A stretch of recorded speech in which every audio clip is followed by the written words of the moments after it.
నమస్కారం, welcome to I dream ధర్మ మార్గం విత్ విజిత కార్యక్రమానికి స్వాగతం. ప్రస్తుతం నాతో పాటు ఉన్నారు ఒక స్పెషల్ వ్యక్తి అని చెప్పాలి. మనందరం కూడా సోషల్ మీడియాలో ఆయనని శ్రీవారి దాసుడుగా చూస్తూ ఉంటాము. ఆయన వీడియోలన్నీ కూడా మనకు ఎంతో సుపరిచితం. ఆయన కూడా వీడియోల రూపంలో మనందరికీ ఎంతో సుపరిచితుడనే చెప్పాలి. ఇప్పుడు నేను ఆయన దగ్గర ఉన్నాను. ఇప్పుడు వారితో మాట్లాడి మరిన్ని విషయాలు తెలుసుకుందాము. వారి పేరు మనకైతే శ్రీవారి దాసుడుగానే తెలుసు. వారి పేరేంటంటే రామ్ కిషోర్ ఆచార్యులు గారు. ఇప్పుడు వారితో మాట్లాడి మరిన్ని విషయాలు తెలుసుకునే ప్రయత్నం చేద్దాం. నమస్కారం అండి. నమస్తే అమ్మా, ఎలా ఉన్నారు? బాగున్నానమ్మా. చాలా సంతోషం మీరు ఇక్కడికి రావడం, చాలా సంతోషంగా ఉంది ఈరోజు. అంత దూరం నుంచి ట్రావెల్ చేసి స్వామివారి దర్శనంతో పాటు నన్ను కూడా కలుద్దాం అనే ఉద్దేశంతో మీరు అందరూ వచ్చారు. చాలా సంతోషిస్తున్నాను. నాకు కూడా చాలా సంతోషంగా ఉందండి. మొత్తానికి కొంత సమయం పట్టినా వచ్చి కలవటం అనేది జరిగింది. ఓకే, ముందుగా శివుడి టాపిక్ నేను మీతో మాట్లాడాలని అనుకుంటున్నాను. శివుడు అనగానే మనకి ఇప్పుడు దగ్గరలోనే మహాశివరాత్రి రాబోతోంది. ఫిబ్రవరి 26న అనుకుంటాను కదండి. అంటే శివుడు బోలా శంకరుడు అంటారు. ఆయనకి పెద్ద హడావిడులు ఆర్భాటాలు మనమేమి చేయాల్సిన అవసరం లేదు. ఒక చెంబు నీళ్లు తీసుకొచ్చి ఆయన పైన పోసినా కూడా ఆయన భక్తుల్ని అనుగ్రహిస్తాడని చెప్తూ ఉంటారు. ప్రత్యేకించి మనకు మహాశివరాత్రి అనగానే రకరకాల విశేషమైన పూజలు జరుగుతుంటాయి. అలాంటి పూజలు చేయలేని వారు మామూలుగా నీళ్లు పోసి ఆయన్ని ఆరాధించే వాళ్ళు ఉంటారు. ముఖ్యంగా శివరాత్రి అనగానే జాగారాలు, ఉపవాసాలు, రకరకాల విశేషమైన ఉన్నాయి. అసలు నిజంగా ఆ రోజంతా కూడా ఎటువంటి విధి విధానాలు ఆచరించాలంటారండి? అంటే శివరాత్రి అనగానే ప్రథమంగా మనం అందరికీ తెలిసిన విషయమే శివుడు యొక్క అంటే శివలింగం ఆవిర్భవం అయిన రోజు అనమాట. ఆ రోజు రాత్రి శివుడి యొక్క ఏదైతే శివలింగం ఉందో అది ఆవిర్భావం చెందింది అని చెప్పి అని చెప్పేసి చెప్తారు. పురాణాల్లో కూడా అదే ఉంది. అదేవిధంగా మీకు ఒక్క మాటలో చెప్పాలంటే దర్శనాత్ అభ్ర సదసీత్ అంటే చిదంబరం అనే ఒక ఊరుంది. అక్కడ నటరాజస్వామి వారు ఆకాశలింగంగా చెప్తారు. పంచభూతలింగాల్లో చిదంబరం ఆకాశలింగంగా చెప్తారు. అక్కడికి వెళ్ళి ఏ విధంగా దర్శనం చేసుకోవాలో ఆ విధంగా దర్శనం చేసుకుంటే మోక్షం చెందుతాము అని చెప్పేసి పరమేశ్వరుడే చెప్పాడు. అప్పుడు అది చాలా కష్టం. ఎందుకు అంటే చిదంబరం వెళ్ళి మనం దర్శనం చేసుకోవడానికి వెళ్ళినప్పుడు ఇలాగ దర్శనం తీస్తున్నాము అని చెప్పేసి కట్టెను తీస్తారు. ఇలా లోపల చూస్తే ఒక గోడ మీద ఈ యొక్క మారేడు దళాలు మాల వేసి ఉంటుంది. దాని అర్థం ఏమిటంటే పంచభూత లింగాల్లో ఆకాశలింగం అయినటువంటిది చిదంబరం యొక్క ఆకాశలింగం ప్రతిమ. అంటే ఆకాశం అంతా నిండి నిబిడీకృతం అయిపోయి ఉన్న పరమేశ్వరుడు ఎవరైతే ఉన్నారో ఆయన్ని అలానే ఒక గదిలో కూడా బంధించలేము కదా. కానీ ఒక ప్రతీకగా చిదంబర ఆకాశలింగంగా ఉంటుంది. అంటే చాలా చిదంబర రహస్యం అంటూ ఉంటారు చూసారు. అలాగా ఈ చిదంబర లింగం ఆకాశలింగం ఏ విధంగా దర్శనం చేసుకోవాలో ఆ విధంగా దర్శనం చేసుకుంటే మోక్షము అన్నారు. అది కాకుండా తర్వాత ఇంకా అది చాలా కష్టం కదా పరమేశ్వర అంటే జగన్నాథ్ కమలాలయే అంటే అక్కడ మన తమిళనాడులోను తిరువల్లూరు అని ఒక ఊరుంది. అక్కడ పుడితే మోక్షం అన్నారు.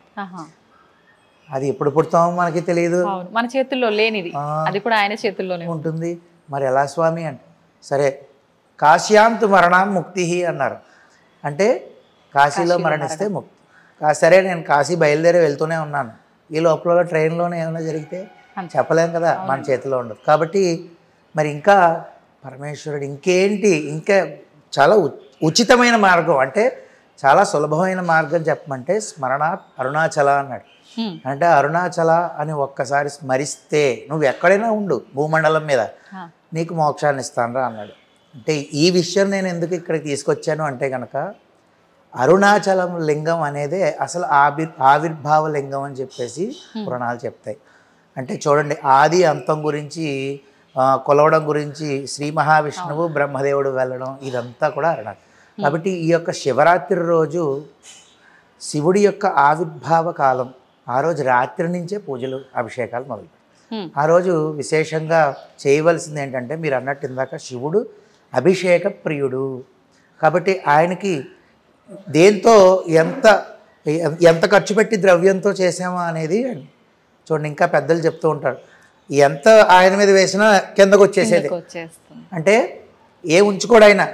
కాబట్టి మనం కేవలం భక్తి శ్రద్ధలు పెట్టి ఆయనకి అభిషేకాదులు, ఆయన ప్రీతికరుడు కాబట్టి అభిషేక ప్రియుడు, విష్ణువు అలంకార ప్రియుడు. అలాగా ఈయనకి యథాశక్తి పాలు, పెరుగు, పంచదార, తేనె, నెయ్యి, తర్వాత మంచినీటితో చేసిన, అంతేకాకుండా నవధాన్యాలన్నీ 9 రకాల ధాన్యాలు కలిపి ముందు రోజు శ్రద్ధగా మడిగా నానబెట్టుకుని ఆ నీటితో చేస్తే మంచి ఐశ్వర్యం కలుగుతుంది, నవగ్రహ దోషాలు పోతాయి.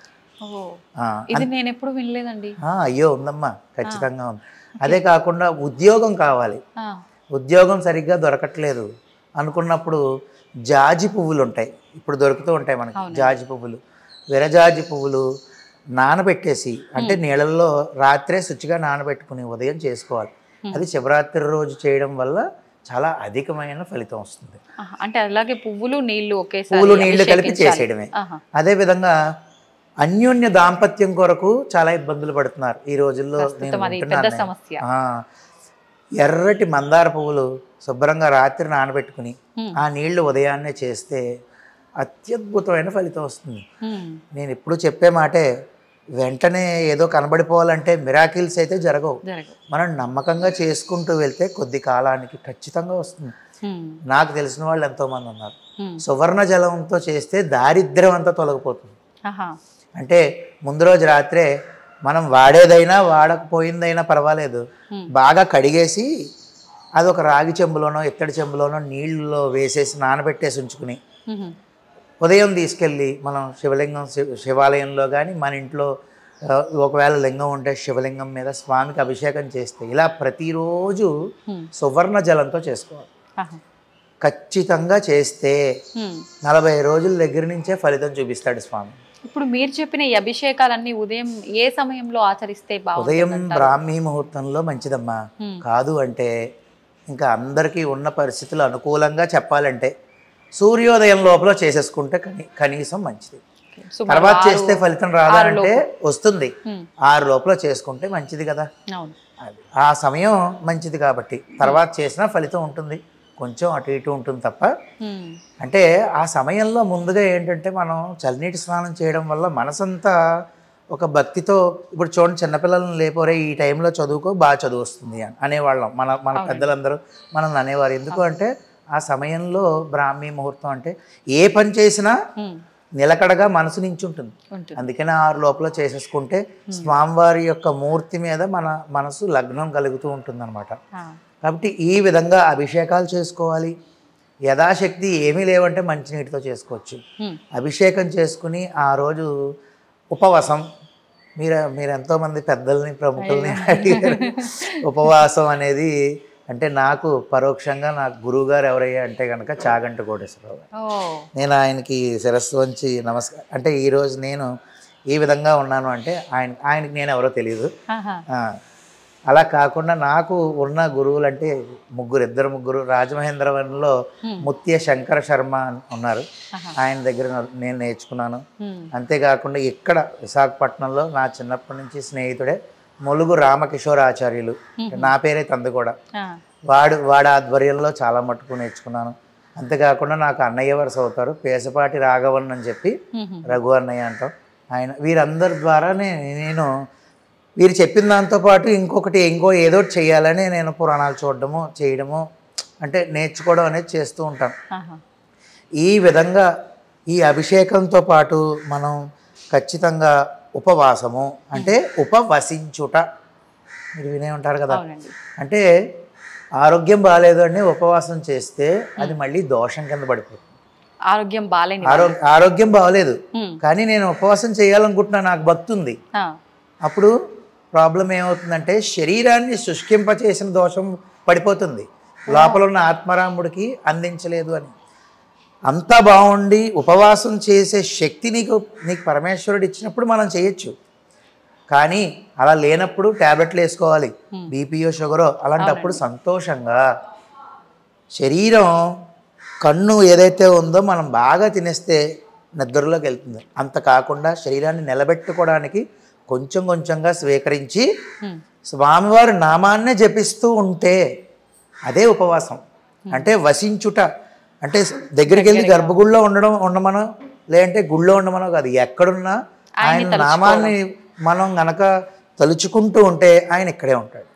అదే అసలైన ఉపవాసం. అంటే ఉపవాసం చేసుకోవడం, జాగరణ అంటే కనుక నిద్రపోకుండా శుభ్రంగా మొబైల్లోనో, ఇప్పుడంతా సోషల్ మీడియా కాబట్టి, అంటే ఆ వీడియోలో సినిమాలో చూసుకున్న వాళ్ళని ఎంతమంది చూశాను. అలా కాకుండా మీకు అవకాశం జన్మానికి ఒక శివరాత్రి అంటారు. విన్నారు కదా, చాలా పెద్ద మాటలు అంటూ ఉంటారు. జన్మానికి ఒక శివరాత్రి అంటే ఒక్క శివరాత్రి అయినా శివరాత్రిలో చేయరా అని సంతోషంగా ఆ రోజు రాత్రి అంతా కూడా స్వామివారి యొక్క నామం, కీర్తనలు, నీకు ఇప్పటివరకు ఏమున్నాయో నీకు తెలిసినా తెలియపోయినా అన్ని సంతోషంగా కూర్చుని ఆయన యొక్క లీలలు తలుచుకుంటూ, ఆయన కథలు తలుచుకుంటూ చెప్పుకుంటూ సంతోషంగా భక్తి పారవస్యంతో జాగరణ చేయడం. ఇది అసలైన వాస్తవంగా చెప్పాలంటే. అంటే ఎంతోమంది పెద్దలు చెప్పింది సంతోషంగా ఈ విధంగా ఆచరిస్తే జన్మానికి ఒక శివరాత్రిలాగా అందరూ బాగుంటారు. అంటే లోక కళ్యాణం జరగాలి మనకి. అంతే ఈ యొక్క శివరాత్రి రోజు ప్రతి ఒక్కళ్ళు ఈ విధంగా అభిషేకాదులు, అంటే ఏదైతే నేను ద్రవ్యాలు చెప్పానో కొన్ని ద్రవ్యాలు అవో, లేకపోతే మిగిలిన ద్రవ్యాలతోనైనా ఈ పంచామృతాలతో అన్నీ కలిపి చేసుకోవచ్చు. ఈ ద్రవ్యాలతో అభిషేకము, అర్చన, యథాశక్తి అష్టోత్తర నామాలు 108 నామాలతో అర్చన చేసుకోవచ్చు. అదేవిధంగా ఉపవాసము. అంతేకాకుండా ఈ జాగరణ విషయానికి వస్తే చాలా మంది 12 దాటిందంటే ఇంకా అయిపోయింది, రోజు మారిపోయింది అని చెప్పి అప్పటి వరకు మేలుకుతో ఉండి అప్పుడు పడుకునే వాళ్ళు చాలా మంది ఉంటారు. అది కరెక్ట్ పద్ధతి అంటారా? కరెక్ట్ కాదమ్మా. అది మన ధర్మం కాదు. వాస్తవంగా సూర్యోదయం అయ్యే వరకు కూడా ముందు రోజే నేను కూడా 2-3 చూశాను. శనివారం ఉపవాసం ఉంటాడు ఆయన, 12 దాటాక తింటాడు. అలాగా నేను కూడా 2-3 చూశాను. అది పనిచేయదు. సూర్యోదయం వరకు కూడా మనకి ఖచ్చితంగా ముందు రోజు లెక్కే. సూర్యోదయం అయిపోయిన తర్వాత మరుసటి తిథిలోకి మనం ఏకాదశి ఉపవాసం చేసామంటే, ద్వాదశి రావాలంటే ఏకాదశి రోజు అర్ధరాత్రి 12 దాటితే ద్వాదశి అంటే మరుసటి రోజు సూర్యోదయం అవ్వాలి. మరి అదే ఏకాదశి ఉపవాసం చేసామంటే ద్వాదశి రోజు వెంటనే సూర్యోదయం అవుతుండగానే పారణ చేసేయాలి, భోజనం చేసేయాలి. ఉపవాసం చేస్తే అలా చేయమన్నారు. వెంటనే ద్వాదశి వస్తుందనగానే చేసేయాలి. ఓకే, సంతోషం అండి. చాలా చక్కగా వివరించారు మహాశివరాత్రి గొప్పతనాన్ని, స్వామివారికి ఆ రోజు ఎటువంటి ఇబ్బంది ఉన్న వాళ్ళు ఏ రకంగా అభిషేకం చేయాలనే విషయాన్ని కూడా చాలా చక్కగా వివరించారు.